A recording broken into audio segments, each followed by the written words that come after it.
Jared, guess what day it is? Tuesday. Taco Tuesday. Welcome on into Let's Bet It. Lauren Jabari here with Jared Smith to break it all down. Lots to talk about. But before we get into today's show, we have to break down that Rams-Cardinals game last night because the end of that one got a little too close for comfort for me. Ooh. I'm sitting here after that onside kick, and I'm like, breathing heavy. How did you come away from that one? Well, I regret cashing out my Rams bet. You know, it still counts for the POD standings because by the time that all the COVID crap came out, you know, the show was already done and dusted. So that's the difficult part about betting early. But, you know, I should have stuck to my guns, right? Shame on me. But the game itself was very exciting. I think the Rams showed you how good they can be at their peak. Matthew Stafford was slinging it all over the yard. Very good game from him. I think the Cardinals I'll be honest, we've seen the Cardinals play two primetime games now against the Packers on Thursday night and now this game, and they kind of shat the bed both times. I mean, I know that the game was close in both situations and they almost came back late, but turnovers and mistakes and not sharp play. And Arizona, as good as they've been at times this year, when the lights are shining bright, they've not shown you their best stuff. Maybe they will, you know, in January because they're going to obviously be in the playoffs. They're probably still going to win the NFC West.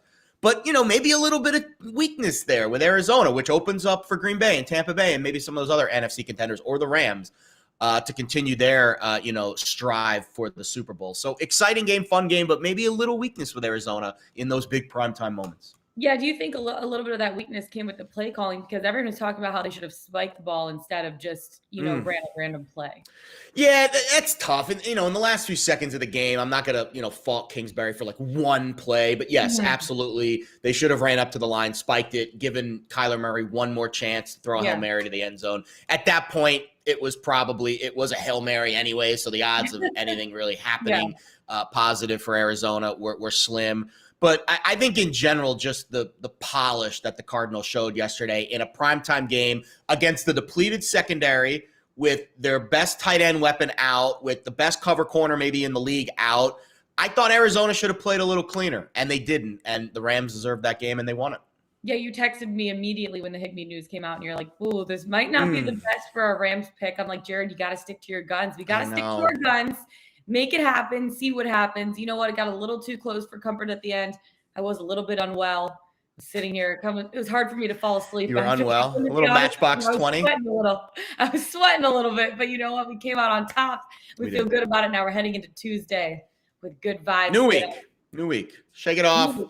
It's over. If you lost last night, you're on Arizona. If you're an idiot like me and you cashed out your Rams bet and you should have won, it's over. It's done. We move on to a new week.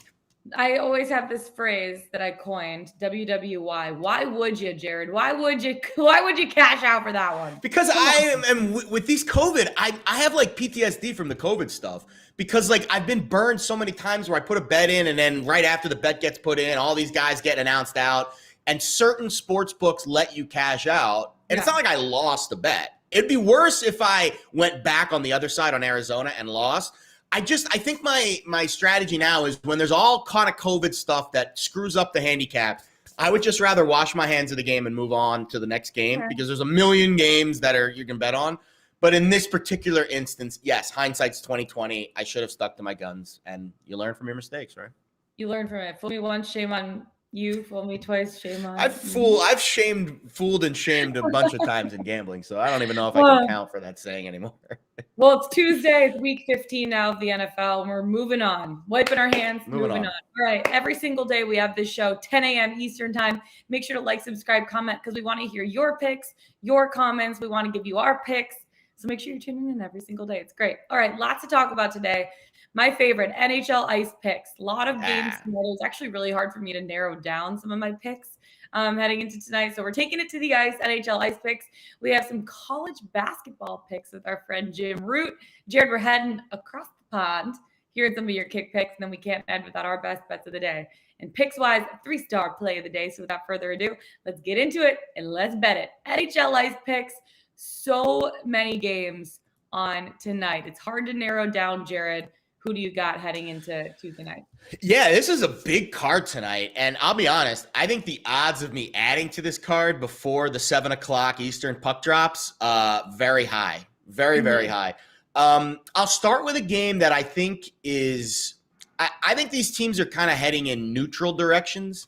Like I think Dallas and St. Louis. So St. Louis was a team that I looked at very strongly in the Stanley Cup race. Obviously, they just won the Stanley Cup a couple years ago. Yeah. So they're a team that I take very seriously, but they're going through a ton of issues right now. Binnington's out. They've got a top 4 defenseman out. 3 top 6 forwards are out. And they're on the road facing Dallas tonight. And Dallas is licking their wounds. Like, really, they've lost 3 in a row coming back from a road trip where they lost all 3 games. So you would think they were on fire for a while too. And you would think that the odds, because of maybe Dallas's struggles, would, and I know the Blues are dealing with some stuff too, but you would think because of Dallas's struggles, these odds would be a little closer to a pick 'em, because St. Louis is having a better season than Dallas right now. Despite their issues injury-wise right now. But it's not. Dallas opened as a favorite. The line steamed in their direction overnight. And I think Dallas is the sharper side tonight. So instead of laying, it's like 50, 60 cents right now if you want to lay it on the money line. We're going to go Stars on the 3-way money line, which means they have to win in regulation. You plus love your 110. Money line. I do. I go back and forth between the 3-way money lines and the puck lines. And you just get better value in both of those. You do get good value. You get slightly better value with the puck line. But I think it's slightly harder to win by 2 goals, because here's what I watch a lot of these games, as you do. The empty net goal is no guarantee. And if you're up 1 late, that's what you need for the puck line. So it's almost like, would you rather flip the coin and go for the empty net goal, or just take the 1 goal win in regulation and win the 3-way? I lean 3-way, but I think it's 6-1 after the other. So we're going to go Stars 3-way money line tonight. We'll see. Not a bad bet at home, Dallas. Yeah. I like another game I'm looking at, the Hurricanes taking on the Minnesota Wild. Good game. 2 teams that are just on one right now, right? But I'm taking the Canes money line in this one at plus 118. I'm like, how are they the underdog in this game? But then you read a little bit about Minnesota. So both teams coming off of losses right now. The Wild lost to Vegas. Hurricanes lost to Vancouver, Vancouver's been struggling this season. So that was kind of a surprising one. But the Canes are going for their 5th win in 6 games. Offensively, they're averaging like 3.15 goals per game. And defensively, the Canes are one of the best teams in the NHL. They're only giving up around 2 goals a game, which is pretty good for hockey right now. The Wild have won 6 straight home games. They did the same thing last year. They were on a streak of 11 straight home games last season, which is incredible. They're the best team in the Western Conference right now. It's unbelievable. Yeah. There's something about the XL Energy Center that they just like love playing there. Last season, they won like 11 straight at home. Then the Avs broke that streak, which was awesome. But you know what? Hair flip. They're looking for their 6th straight win at home. And that would give them their 9th win in 11 games. Like, they've just been on right now. They're both teams have been riding momentum. The Canes have won 4 of their last 5 games, 3 of their last 4 games on the road. And like I said, they're playing well defensively. They've done a good job also killing penalties, which in the NHL, penalty kill, huge for a team, right? So I don't think that they're going to have any trouble really slowing down the Wild in a game like this. Minnesota usually plays well defensively, but they've been kind of shaky in recent games. They've given up 10 goals in their last 3 games. So they're not necessarily playing well on special teams either. They're facing an offense that scored at least 3 goals a game in 3 of their last 5. So I think the Wild are going to have a hard time slowing the Canes down. And I think the Canes are going to be able to find enough offensive intensity, but then their defense is going to step up as well, be able to shut down the Minnesota Wild. I think that they're going to stop this home streak for the Minnesota Wild. Canes money line plus 118. Book it, lock it in. It's happening. So I used to work with a guy who used to use a lot more cliches than I did. And one of his cliches is losers fade streaks, winners tail streaks. So I don't know that now the market hates this pick because this line's already moved to like minus 150. Now that you can get the Wild right now, you can get the Canes right now. I see at Westgate at plus 135. So the market has definitely moved against LJ this morning. It's I like that though. Versus the hockey sharps. Yeah, no, you should have no fear because anytime that happens and I alert people about it, you're picking. Here's the thing is I've just like you could tell, like you can look at stats all you want. You can look at numbers. You just gave all these stats. No, I know. But the biggest thing for me I just gave all these stats, but they don't mean anything. They don't mean nothing.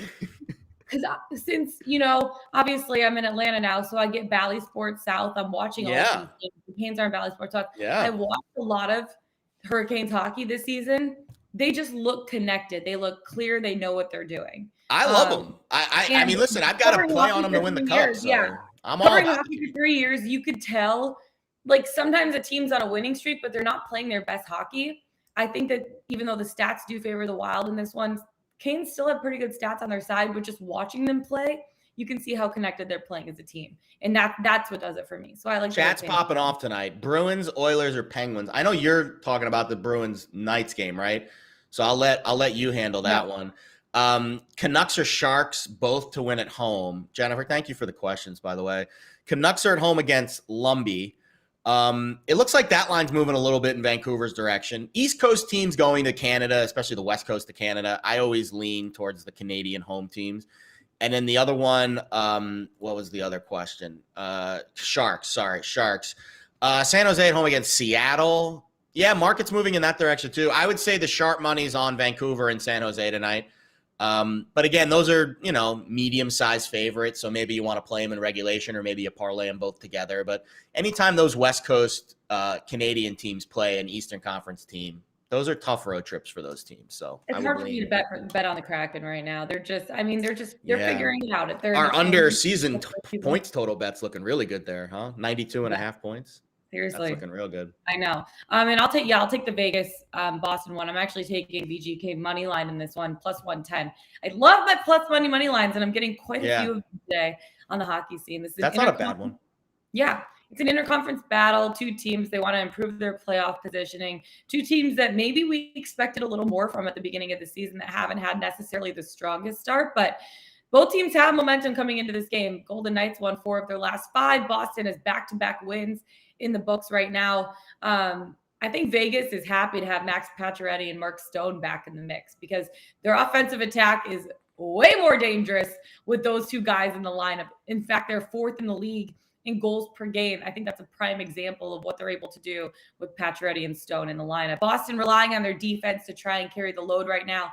I think it's going to take the offense of Boston more than the top line of Patrice Bergeron, Pasternak, and Marchand get things going for them. And right now they're relying on basically just their top line. They need their depth to get going, 2nd, 3rd, 4th line.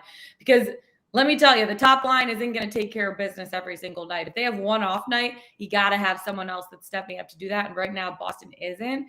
But I think given the weapons that the Golden Knights have, I like them. I have the edge. They have the edge in this game, even though they're playing in Boston. I have a good feeling about VGK taking this one. Money line, plus 110. I got that on FanDuel. Yeah, market's pretty neutral on you. I haven't seen any huge direction. I'll give out one more pick before we bring on Jim Root because we want to get the college hoops.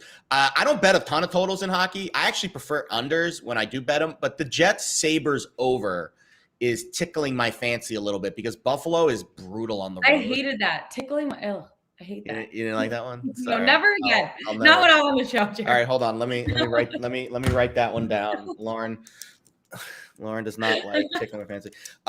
So Sabres, Jets, Buffalo's allowed 13 goals in their last 2 road games. And I don't know, the Jets at home, I like them to score. They've been scoring at a pretty decent clip. 3 straight home games in the peg, as you used to call it, right? When you used to travel to the peg, have gone over 5.5. So Jets, Sabres over 5.5. And then the Stars threw a money line. I would say if you're doing a parlay tonight, we're doing like a hockey parlay, a Jabarlay. By the way, I need a Jabarlay shirt. We're going to work on we'll get that going. I like the Stars on the money line straight up. You can lay the 50, 60 cents. Parlayed with the Sabres, Jets over. And then, Lauren, what's your favorite pick of yours? Because you're both plus money, so this will make the parlay really big. Which one do you like better, Canes or Vegas? I would lean Vegas because Canes is a little bit of a Yeah, I was literally just going to say Vegas, but I feel good about both of them. I can't choose. It's like choosing your favorite child. I don't even have kids, but you know. Fine. What I mean? No parlays tonight. No parlays tonight. Just play all these straight. They're all relatively cheap prices. Maybe we'll start doing parlay. We'll start giving out a parlay. Here's the thing. If I were to parlay, I would wait for my best bet because I would do VGK money line and then my best bet of the day. Maybe we'll do a 3-way parlay. My best bet, your best bet, and then Jim Root's best bet. So let's see what Jim has to say. I'm in for it.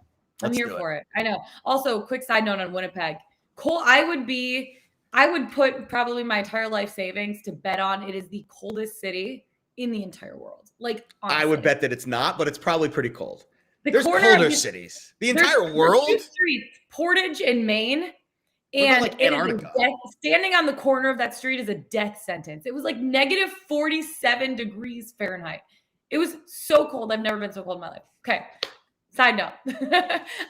On that note, speaking of cold, let's turn this. No, that's a terrible transition. No, let's just wait for it. Speaking of cold, let's turn this conversation warm and have some red hot picks from our friend Jim Root. Let's bring him on in. He can be found on the best show on the fields of 68 Network, plus 3-Man Weave website and podcast. Jim, how are you doing today? I'm good. I was worried I was getting introduced as cold, but I was like, man, what is the opposite of a red carpet? It's just been rolled out. I'm like, you cut me off too early, guys. You got to just let the This guy came on the show a couple weeks ago. Maybe it was last week. I forget. I get my days blended together. And he just spiked 2 winners like it was nothing. Just tossing them out. Not cold. Jim, not cold. I'm kicking this one off. You went to Mizzou, right? I got my flag upside down here. Yep. Yeah, he's still not happy about it. You're covering up. So, as a Mizzou alum, what are your thoughts on the Kansas-Mizzou rivalry kind of being renewed? I wish it wasn't this year. I wish it had happened in a year where Mizzou was competent. But I mean, I'm glad it's back. It's an epic rivalry. It's great. Like the lack of good feelings there is very palpable. And honestly, Kansas didn't want to do it because they were like, oh, it's going to give Mizzou a recruiting edge. But if you hang 100 on us and win by 35, that's not giving anybody an advantage except for yourself. So I'm glad it's back. I hope that Mizzou at some point can build back up into competence. That might require a coaching change for that to actually happen. But it's the border war. It's a great rivalry, and it deserves to be back. And you know what? The right result happened this year. Kansas got a 30-point win. That was deserved.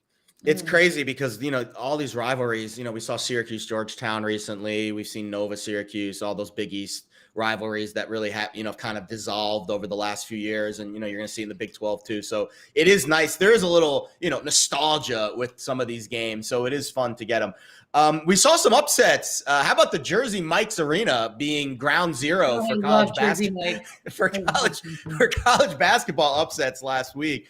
Any worry for you with Purdue? I know we talked about Purdue last time, and Duke and Gonzaga, they're still kind of right there, but Purdue was right there too, and that loss maybe showed a little weakness with the Boilermakers, or was that just a tough road game in a tough environment and we just move on from it? Yeah, I disavow Jersey Mike's Arena. It's the rack. It's forever the rack. It's the rack. That's fair. I don't know. What do you think about Jersey Mike's subs, though, really quick? Hey, better than the name of the arena. I'm okay with the food. They're pretty good. I get them ordered to me sometimes. There we go. They're right down the street.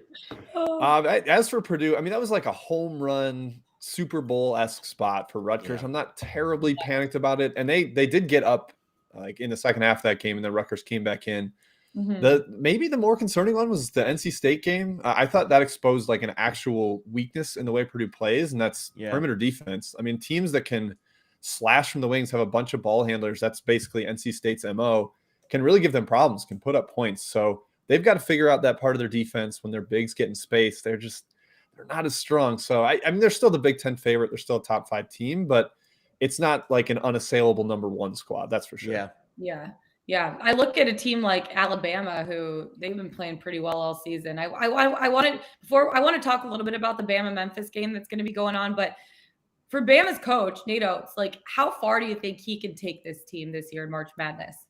Ooh, as far as I don't know, they're not like an outside crazy shot at the national title. I love Oates. I've been beating his drum for multiple years now, and they finally delivered last year and like got up to the potential that I was hoping for. So. That was one of those. If I say Alabama's going to be awesome every year, the year they finally are, I sound smart, and it worked out last year. But no, they've got one of the best backcourts in the country, potentially the best, with just plenty of weapons, especially with the freshman J.D. Davison emerging into like a legitimate stud. He had that putback dunk to beat Houston, the semi-controversial block / goaltend to win the game too. So that team is loaded in the backcourt, and their bigs are scrappy. They play defense, which is surprising for a team that's as fast as them. Yeah. I think sky's the limit for them. This could be a Final Four year for Oates. Yeah, I like that. You saying Alabama's going to win every year. 10% of the time, it works every time. Okay? Absolutely. In football, it really works very well. So speaking of the SEC, Mississippi State is hosting Georgia State tonight. And I'll be honest, this was not a game on my radar, Jim, but clearly it is a game for you. What do you see between the Bulldogs and the Panthers tonight? Yeah, they're all on my radar, that's for sure. Every game's on your all 355 teams. This one, Georgia State was the preseason favorite in the Sun Belt, and they've kind of fallen down some analytical rankings because they had COVID kind of go through their program and injuries. So they lost to Rhode Island by basically 100, and they were missing 4 of their top 6 players. And I think that context matters quite a bit. It's hard to look at the rating and see the drop there and actually acknowledge it because it just doesn't matter. Now they've had some time off. Mississippi State's coming off a big whiff on a chance. Their neutral site lost to Colorado State in a close one. Now they're coming home. I don't think this one's as big to Mississippi State as it's going to be for Georgia State. So a team that actually is really good, has a ton of great guards, can knock down threes, should have some defensive regression coming on the 3-point end. No one is missing threes against Georgia State. It's about time that happens. And then even Mississippi State's big man, Tolu Smith, is out for a couple weeks. So I think that really gives Georgia State a chance to compete here, potentially win outright. I love plus 9.5. And if you want to sprinkle the money line, I'm very okay with that. Love it. Love sprinkling the money line. What about I see you have Furman at North Carolina too. What's your pick on that one? Yeah, I'm riding with Road Dogs today. Going with the Paladins here. Furman on the road at UNC is kind of a not quite big brother in-state rival, but the Carolinas, they're going to be amped. They're all the same. Carolina. Yeah, all the same. It's going to get them. They recruit a lot of the same guys. Or like Furman tries to recruit North Carolina. Right, guys. exactly. Yeah. But Furman is brilliantly coached. Bob Ritchie has this phrase. He says, "Can't shoot, won't recruit." And that team can knock down threes. Like they are legit. Their ball movement, their spacing is really excellent. North Carolina's defense is still figuring it out. It's been better than it was to start, but it's still figuring it out. So as long as Furman can compete inside, which is a little bit of debate because UNC's huge, especially Armando Bacot, but I think they keep it close. This one I'm less amped about the money line. Like I think Georgia State really could win outright. Furman has a chance, but I just plus 10. I think they're going to be really competitive the whole way. I like the coaching edge. So I will take the Paladins there on the road as well. Yeah, Furman, I remember last year, they were effective field goal percentage was always a stat that we looked at really closely, and they have one of the best EFGs in the country, which is just a fancy way of kind of saying that their 3-point shots are just as effective basically as their 2-point shots. It's kind of one of those analytical metrics that's a little hard to explain, but I guess in your terms, Jim, it's pretty easy to explain. They like to shoot the ball, and they're pretty good at it, which is nice.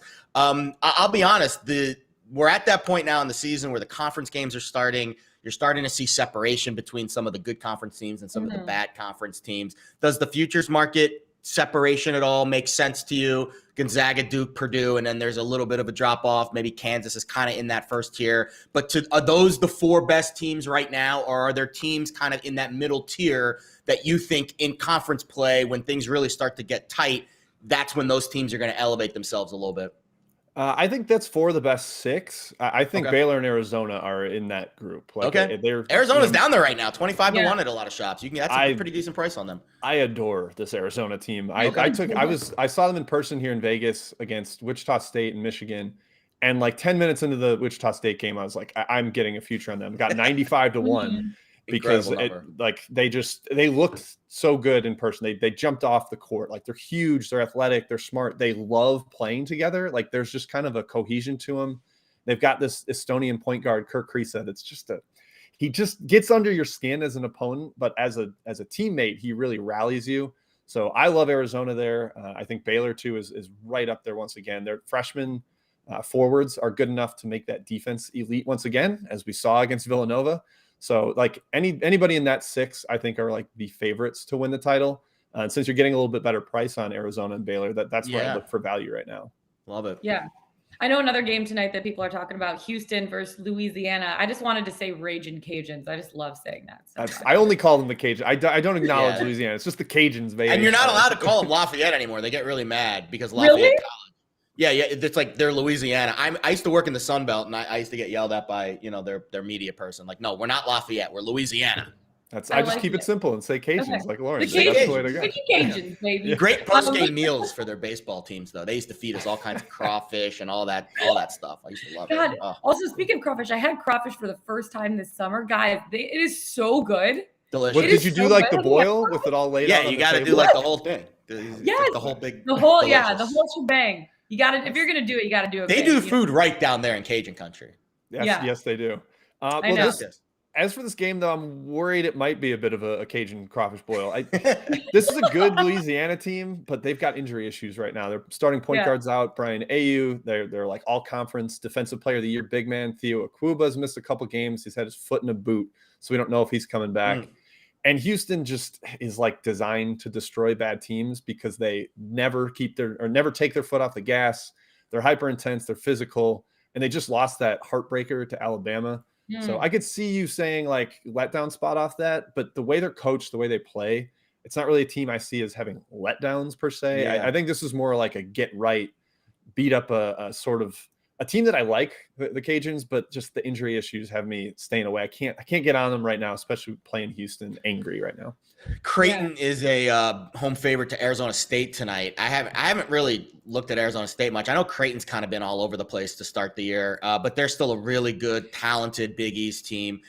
What's your vibe on Creighton? And do you think the line's right tonight, laying about 7 against Arizona State at home? It feels about right. Creighton's got a great home court too. Like win or lose, that crowd comes out and they show up. Creighton's super, super young, which explains a lot of the erratic kind of up and down play that they've had. They just took it to BYU on a neutral court, which kind of raised my eyebrows. I was like, all right, is this young team coming around now? Is that what we're seeing? So I feel like the line's about right. I know one of my colleagues, Matt at 3Man Weave, leans toward the Sun Devils on the road.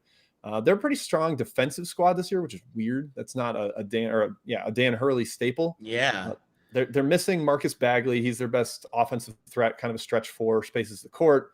So that hurts him a little bit. I think that's what makes the line right. If he was in, I'd be all over the Sun Devils at +7. But as it is, I'll probably leave it alone. I don't have a total feel for Creighton yet because of the young squad and they're coming together. So stay away. They play from Nova on Friday. Does that change your mind at all? That matters a little bit for Creighton, right? Yeah, especially like we said, young team. That's the kind of squad that could get caught kind of looking down the schedule a little bit, like oh crap, we're playing top 5 Nova next. And that's a tight turnaround. Tuesday, Friday. That's in the regular season non-conference. That's a pretty tight turnaround. So So I don't want to. It's not quite like a sandwich coming off the BYU game because Arizona State's a big game, but I think it's Arizona State or bust if you're going to bet that game. Fair enough. And I know we talked a little bit about Alabama already, but we hadn't really touched on their game. I locked it in. My bet tonight, Bama laying 3.5. I think the line's moved in my favor, right, Jared? It's -4. A little bit. It's kind of come back a little bit towards Memphis since we've talked this morning. I'm curious what Jim thinks. Yeah, I want to know what you think because I've already locked it in at Bama laying 3.5. Yeah, it's bounced around. So this one, on our show, we do things. We put on spinny hats sometimes. If we feel like we're riding with the public, it's a spinny play. But I have to ride with Alabama. Like Memphis is stay away or fade until they show some sort of competence. I mean, they lost at home to Murray State, lost at Georgia, lost at Mississippi. They're just bad right now. Losses for them, right? Yep. Yeah. The chemistry's terrible. Penny's blaming players. At last game, he actually said it was his fault as the coach, but there's like a divide between their star freshmen and their experienced players. So it's not great for them right now. I think you have to go Alabama or bust. Maybe Memphis's talent and their defense shows up. Like there's a possibility of that. Like preseason, this line would not be Alabama favored by 3.5, but I just think we haven't seen Memphis perform to the level that they can get. And I'm not sure they will this year. So I would ride with Alabama as well. There you go, LJ. The expert agrees. Hopefully he's not cold. Never. I know these are that cold. turned from ice picks cold to red hot college basketball picks on the court. Jim, before we let you go, final thoughts on what to look out for these next couple of weeks before we have you back on. Let's see. We're going into Christmas. Some people look at exam week as dead spots for favorites. I think some of the data we've looked at, it's not super strong, but because if it's the road team, it's probably their finals week too, and they're on the road. So not a huge thing, but that's a trend to keep an eye on. I think even after Christmas, between Christmas and New Year's, if there's weird non-conference games, I like to bet the favorites in those just because the dogs are probably looking to head to their conference slate. The game doesn't mean anything to them. Talent gap's usually going to be wide. So that would be two general kind of overarching narratives to keep an eye on over these holiday weeks. They're not, backed up by a ton of data. It's just anecdotally, that's kind of an angle I like to look at. Semester, when everyone's gone off campus, and I guess maybe COVID times it's different, but when everyone's off campus and you're the only ones there, probably tough to keep your concentration sometimes. You got all this other stuff going on with your family and stuff, and they're still 18 to 22-year-old kids. Yep. So, you give them a little bit of a break, I guess, with some of the, distractions. But good stuff, Jim. Great Jim, stuff, we buddy. appreciate having you on. Thank you so much, and best of luck to your team, Mizzou, down the stretch too. Here, they're gonna need all the luck and then Tigers. some. Thank you for having me. I appreciate it. We'll see you soon. Have a great holiday. Jared, love having Jim Root on. We'll have him on shortly too, probably next week or the week after that again. Okay, let's take. So we're going from ice picks to red hot college basketball picks. Now we're just jumping on a boat, on a plane, and taking it across the pond. Talking about the English Premier League. Give us some of your picks. Hopefully it's not the Titanic if it is a boat. No, no sinking ships here. No sinking ships here. All right, so there were 3 matches scheduled for today. Unfortunately, Brentford-Tottenham, which was one of the matches I was really excited about because Brentford's a spicy promoting team. It's Brentford-Manchester United. It was postponed. So we don't get Ronaldo today. We don't get Brentford, who's a fun team to watch because, again, they're coming up from promotion. One of my favorite things, too, because we're on Brentford last week. So it's like a West London club, and they every time before and after their matches, kind of like the Yankees play New York from Frank Sinatra, they play Beatles Hey Jude, and like the whole stadium sings. It's I love that song, an amazing scene. Yeah. I love the EPL. So much culture, so much just, passion for their clubs. We are betting both of the matches today, and I've got a special little parlay involving a Bundesliga team as well. EPL parlay. Love it. So Norwich, Aston Villa. So Villa's got Steven Gerrard as their new manager, former Liverpool great. They just went into Liverpool and they almost got a result. They only lost 1-0, which for Liverpool standards is a very low-scoring result. So Villa's playing very well defensively. Gerrard's got that defensive style, and Norwich doesn't score a whole lot. In fact, they've been shut out in 2 straight matches. They've only scored 1 goal in their last 4. So we're going to go under 2.5 here between Norwich and Villa. I'm predicting a 1-0 Villa final. Man City is hosting Leeds. So Leeds is missing a ton of players due to injury. Patrick Bamford, their top scorer. We're going to go Man City to 0. You can't bet Man City on the money line. They're like laying -700. But for them to win to 0 is -115, meaning they just win in a shutout. So that's how we're going to play the Man City match. City's coming off that nice 1-0 win over Wolves. Maybe this match, let's call it 2-0. So we're going to use those picks. We're going to buy some help in those picks. And then we're going to parlay it with another pick for our special parlay of the day. So we're going to have Man City money line. We're going to have Norwich Villa under 3.5, buying an extra goal. And then we're going to throw in Bayern Munich on the money line. That match starts in about 2 hours, 12:30 Eastern. And that parlay together is -115. So we've got 3 picks today, an under, a Man City to 0, and then a parlay involving all the picks with a little help from Bayern Munich. Those are the soccer kick picks of the day. Love it. Jared's kick picks of the day. Big fan, Jared. Big fan. I love it. We'll try. We're going to try to get across the finish line today. All right, let's get into our Pickswise 3-star play of the day. Who you got for us? So we're going back to the ice. I was going to involve this today. I know. Well, it's not a great NBA night. Only 3 or 4 games on the NBA card. And, I'm still kind of skittish on the NBA. So I'm going to go back to the ice. I love this Flyers team. Philly's playing well. They've got an interim coach. I do. They're playing well under this interim coach. So they just fired Alain Vigneault like 2 weeks ago. Mm-hmm. And Mike Yao, I think is how to pronounce his last name. They're playing well. They're coming off 2 straight road wins over Vegas. Arizona's not good, but they beat Vegas on the road. That's a pretty good win. That's a great win.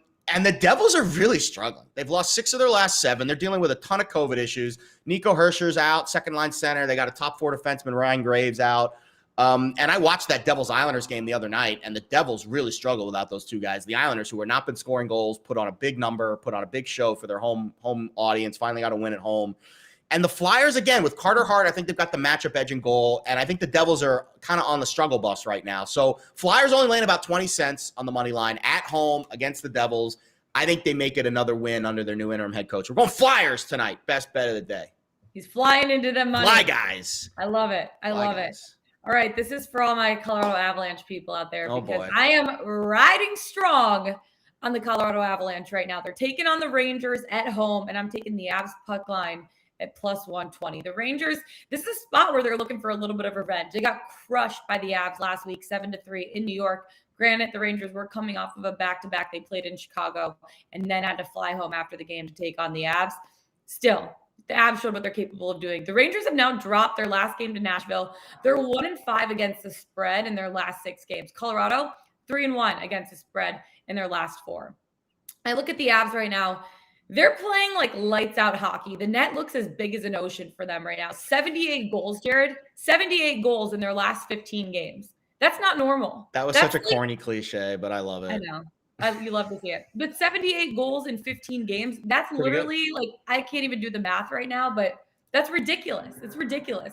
I don't think they should have any trouble against New York. They dominate that contest, scoring 5 unanswered goals in the last game. I think if Shesterkin were going, I would give New York more of a shot. But I know Georgiev has been playing well. Yes. Kemper for the Avs has, he's been playing okay. He's been doing enough to help Colorado win. But this is an outstanding team offensively. They have so many weapons, lines 1 through 4, and one cannot look past the fact that they are 9-2-1 at home this season, 7-2-1 in their last 10 games. I think New York's going to play strong on the road. I think they're going to come in with some intensity, some energy, but the high-powered offense of the Avs, you can't bet against them right now. So the Avs puck line, I think they're going to handle the Rangers handily, and I think they're going to win by 2 or more goals. And it's not going to be a backdoor cover. I think this is going to be a blowout game, and the Avs are going to keep rolling what they're doing right now because they're red freaking hot, and it's been so much fun to watch. I hope you're wrong as a Rangers fan, but watching that game last week in person, the Avs were just flying all over the ice. Now, here's the thing about that game. They are one of the top Stanley Cup favorites right now. I agree, and they showed why. The market does not like 7 goals in 3 straight games. I can't argue with their offense. I'll fight back with this. The market doesn't like this pick. We've learned that means nothing to Lauren. She spits in the face of the market. But this line has moved significantly towards the Rangers. Actually, I'm seeing like plus 160. Actually, not significantly. It's moved towards the Rangers a little bit, like by about 10 cents. So not significantly, but you would think with Colorado money that it would move towards Toronto. Because their last game was a really close game and they won 3-2 when they maybe should have. I think the difference here is that there was a backup. The third stringer was in net for the Rangers game that night at the Garden, and he was bad. And now it's Georgiev, who's been better. So and also the Rangers were playing the second of a back-to-back. They just flew back from Chicago. They played the Blackhawks the night before. Excuses. I'm making an excuse for why my Rangers might play well tonight, but on paper, the Avs should win this game like 6-3. And let me tell you, Ball Arena, I was there for 3 years. So that place, the team feeds off of the energy of the fans. It is packed. It is sold out every single night. It is such a fun atmosphere to be a part of. And the Avs are going to feed off of it. I think that they're absolutely going to feast on the Rangers today. All right. So if you want to do a parlay with all of our picks, because we asked what Jim Root's best bet of the day, I would say he was probably leaning a little bit more towards, I don't know. What do you think? Furman or Georgia State? At Georgia State for sure, I think. Okay. Because you're in Georgia, so we'll do a Lauren Peach State special here. Georgia State, Avs puck line, and Flyers money line as your. Jared, really quick, is this a Jared fading a Lauren moment? No, I'm not fading you. I'm not personally betting the Avs tonight, but I will bet a parlay of those of our 3 best bets of the day. Okay. We'll do Georgia State. We'll give you their Avs on the puck line, and we'll throw in my Flyers. And we'll put together an LBI Jabarlay, and that'll be our. I was saying, if you're fading my pick, it means it's gonna hit. So yeah, I probably should fade you, right? The second we start doing these people, everyone's doing the people's parlays now, where they take everyone's one pick and they, everyone gives out one best bet and they put it all together into a parlay. They're fun. They're it's conversational. It's community. Yeah, but it's probably not very profitable long term. I'm all about it. But my best bet, Avs puck line. The plus 120. I got that on FanDuel. You could probably find it at different values in different markets. But you know what? Jack is waiting for me to fade you so he can fire away on the other side. It's becoming a game. I know. I'm just giving you one more shot before I wrap the show. No, I'll be honest. The market does like the Rangers tonight. So if I were to bet this game straight up, I would say Rangers money line would be the way to go, but now they're going to lose like 6-3. You put it out there, people. Jump on Avs puck line. That's all I got to say. All right, that's it for us today. Thanks so much for joining us on this beautiful Taco Tuesday. Find us on the Pickswise YouTube channel. Go to pickswise.com. Make sure to like, subscribe, comment. We have the show every day, 10 a.m. Eastern time. You never want to miss out. We'll see you tomorrow. Best of luck tonight, you guys. Let's get it. Let's bet it.